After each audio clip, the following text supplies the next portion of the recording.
Friends, నేను నా భార్య లక్ష జూన్ 16, 2022 మిగతా ప్రేమ వివాహం చేసుకుని హైదరాబాద్ లో ఒక రూమ్ తీసుకుని సంతోషంగా సంసారం చేసుకుంటూ హ్యాపీగా ఉండవాలన్నమాట. విధంగా కలిసి సంతోషంగా ఒక రూమ్ లో ఉంటూ మాకంటే మేము ఒక సంపాదించుకోవాలని చెప్పి మా సొంతంగా సంపాదించుకోవాలని చెప్పి ఒక రూమ్ సంతోషంగా హ్యాపీగా ఉండేవాళ్ళం. కొన్ని రోజుల తర్వాత నేను నా భార్య లక్ష అలా బయట తిరగడం, ట్యాంక్ బండ్ కానీ, చార్మినార్ కానీ, అలాగే గుడ్లకు తిరుగుతూ డైలీ గుడికి వెళ్తూ అలా సంతోషంగా మా జీవితం వెళ్ళిపోయేది అనమాట. ఒక రోజు నా భార్య లక్ష ప్రెగ్నెంట్ అయిన విషయం నాకు తెలిసి నేను ఎంత హ్యాపీగా ఫీల్ అయ్యానంటే, నేను తండ్రిని కాబోతున్నాను, నేను చాలా హ్యాపీగా ఫీల్ అయ్యాను అనమాట. నా భార్య లక్ష ప్రెగ్నెంట్ అయిన విషయం నేను నా భార్య లక్ష వాళ్ళ పేరెంట్స్ కి కాల్ చేసి నా భార్య వాళ్ళ పేరెంట్స్ కి అయితే చెప్పాము. అయితే నా భార్య లక్ష పేరెంట్స్ వాళ్ళు కూడా చాలా హ్యాపీగా ఫీల్ అయ్యి నా భార్య లక్ష వాళ్ళు కూడా మమ్మల్ని యాక్సెప్ట్ చేసి వాళ్ళ ఇంటికి మమ్మల్ని పిలిచారనమాట. నేను భార్య లక్ష నా భార్య వాళ్ళ పేరెంట్స్ ఇంటికి అయితే వెళ్ళాము. నా భార్య లక్ష పేరెంట్స్ వాళ్ళ ఇంటికి వెళ్ళిన తర్వాత కొన్ని రోజులు అక్కడ ఉన్నామన్నమాట. సడన్గా నాకు మా ఊరు నుంచి కాల్ వచ్చింది, మా అమ్మకి హెల్త్ సీరియస్ గా ఉందని చెప్పి నేను రావాలని చెప్పి కాల్ చేసిన సడన్గా మా ఊరికి మా అమ్మ చూడడం వెళ్ళాల్సి వచ్చింది. అయితే గ్యాప్ ఏం జరిగింది తెలియదు. నెలలో అక్కడ ఊర్లో ఉన్నాను. నెలలో తిరిగి వచ్చేసరికి నా భార్య నాకు తెలియకుండా ప్రెగ్నెన్సీ అబార్షన్ చేసింది. అయితే భార్య గురించి నేను మా ఫ్యామిలీ వెళ్ళినప్పుడు భార్య లేదు, ఎవరు అబ్బాయి వెళ్ళిపోయింది, ఎక్కడ ఉందో మిసింగ్ లో ఉంది, వెళ్ళి వెతుకుని బండి అన్నారు. అప్పుడు హైదరాబాద్ ప్రతి ఒక చోట వెతికిన ట్యాంక్ చాలా దగ్గర తీర్చుకుంటూ సడన్ గా నైట్ నా భార్య కాల్ చేసి, నువ్వేం టెన్షన్ పడుతుంది, నేను ఎక్కడికి వెళ్ళిపోలేదు, ఇక్కడే ఉన్నాను, హైదరాబాద్ లో ఉన్నాను, నన్ను గుడిలో కలు, నువ్వు ఒకసారి నీతో మాట్లాడాలని చెప్పి నా భార్య వీడియో కాల్ అయితే నాకు చేసింది అనమాట. అయితే నా భార్య గుడిలో వెళ్ళి కలుసుకున్నాం ఇద్దరు. నేను భార్య గుడిలో కలుసుకున్నాం. అప్పుడు భార్య చెప్పినట్టు నేను ప్రెగ్నెన్సీ అబార్షన్ చేయించాను, అప్పుడు పిల్లల కండిషన్ లేదని చెప్పింది. అప్పుడు నేను చాలా బాధపడ్డాను అనమాట.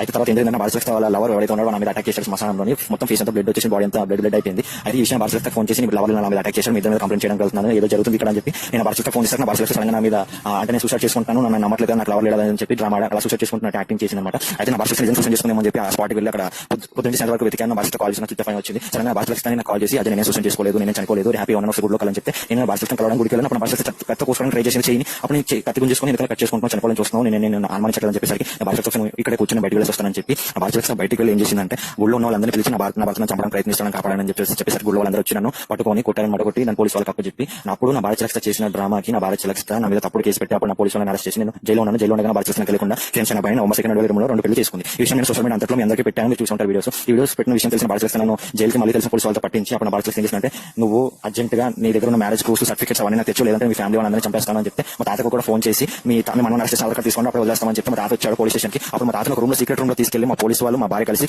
మా తాతని ఫుల్ గా కొట్టారనమాట.